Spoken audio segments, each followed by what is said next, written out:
Hey everyone, welcome back to our Learn with How channel. In today's video, I'm going to show you exactly how to take a screenshot on your Mac. Whether you're capturing your entire screen, a specific window, I've got you covered.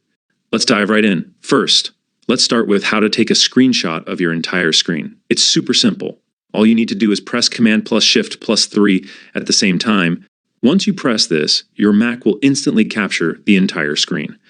I will repeat again. All you need to do is press Command plus Shift plus 3 for full screen screenshot.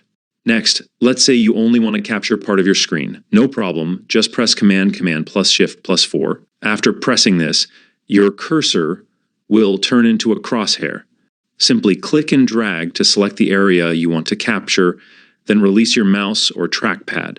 Your screenshot will be saved. Pro tip: if you want to cancel the screenshot while dragging, just press the escape key.